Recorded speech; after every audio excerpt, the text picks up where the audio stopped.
Assalamualaikum warahmatullahi wabarakatuh. Bismillahirrahmanirrahim. Pertama saya mohon maaf tidak bisa hadir langsung karena saya dilarang dokter untuk pergi jauh-jauh. Jadi saya mohon maaf pada para kiai, Kiai Anwar, Kiai Uda, Kiai Agil Siraj, Sahibul Wahad, Kiai Abdul Hakim, kemudian juga Dr. Umar, eh, Prof. Noah dan juga yang lain. Setelah saya mendengarkan penjelasan, saya melihat dari proses pemakzulan saja. Saya memang di situ ada syubhat, fihi syubhat. Artinya syubhat itu ihtimalus sihha wa adamus sihha. Antara sah dan tidak sah itu menjadi persoalan. Ya, itu syubhatnya itu. Karena itu timbul terjadi kegaduhan di dalam mengomentari persoalan ini.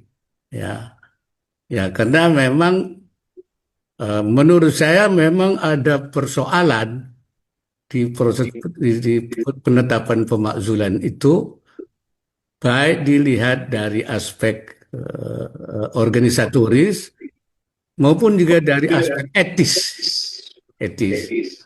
Dari organisatoris itu ada pasal yang mengatur pemakzulan tadi itu Rais Am dan Ketua Umum secara khusus di pasal 74 kalau tidak salah itu ya, kalau tidak salah ya, bahwa eh, muktamar luar biasa itu diadakan manakala Rais Am dan atau Ketua Umum, artinya Rais Am secara pribadi sendiri atau bersama-sama dengan Ketua Umum atau Ketua Umum sendiri dianggap melakukan pelanggaran berat terhadap anggaran dasar dan anggaran rumah tangga. Jadi di situ artinya penyelesaian persoalan yang menyangkut Rais Am dan Ketua Umum, forum penyelesaiannya adalah muktamar luar biasa. Oleh karena itu ketika ada aturan-aturan di bawahnya yang bertentangan dengan aturan anggaran dasar yang merupakan keputusan muktamar, mestinya tidak bisa berlaku. Mestinya tidak bisa berlaku karena bertentangan dengan induknya. Ya, dita'arud dengan induknya. Di induknya bahwa penyelesaian Rais Am dan Ketua Umum adalah di muktamar luar biasa. Di sini tadi ada perpu-perpu itu dilakukan di pleno bahkan rapat syuriah. Nah, itu saya kira ada ta'arud. Maka mestinya yang di bawah itu kalah. Jadi menurut saya ada persoalan administratif, ada organisatoris yang menimbulkan timbulnya. Oleh karena itu saya kira masalah menurut saya. Nah, ini di satu sisi ya secara organisatoris bermasalah dan bermasalah secara etis. Yang saya maksud secara etis itu masalah NU itu sudah dipersempit pada pengurus, bahkan pada pengurus Suriah. Ya, padahal masalah NU itu kalau hal-hal yang bersifat rutin, pelaksanaan program, apa itu, saya kira itu memang pengurus. Tapi kalau sudah masalah yang menimbulkan akibat besar, ke dalam maupun keluar, itu tidak bisa diselesaikan oleh sekedar pengurus. NU adalah lebih besar dari pengurus. Karena itu, Hadratus Syekh Hasyim Asy'ari sendiri, kalau mengambil hal-hal yang penting dan yang mempunyai dampak luas, itu selalu mendengar para masyayikh. Beliau selalu mendengarkan misalnya pendapat dari Syekhana Khalil dulu, minta pendapat dulu, ya. Karena beliau dianggap, kata istilah Syekh Nawawi itu, Syekhun Basir, ya, seorang guru yang waskito. Kalau menurut Imam Ibnu Athaillah itu, man yunhiduka halu wa yadulluka ala Allahi maqalu. Dan juga masyayikh-masyayikh yang masih ada, terutama masyayikh dari Lirboyo, masyayikh dari Peloso, mestinya didengarkan dulu pendapat-pendapat itu. Dan itu saya kira tradisi NU. Tradisi NU itu begitu. Itu adalah khitah menurut saya.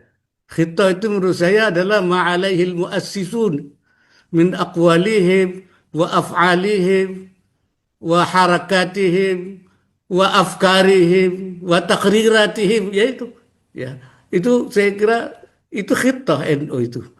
Jadi tidak dipersempit. Kemudian dia mengambil langkah-langkah, akhirnya ketika terjadi dampak, semua merasakan dampaknya itu.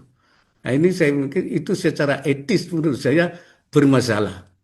Memang saya dimintai pendapat waktu itu, sebelum ada keputusan itu. Saya mengatakan, islah saja. Kalau islah tidak bisa, kalau tidak bisa islah, ya muktamar saja. Menyelesaikan kalau ada pelanggaran berat, ya muktamar.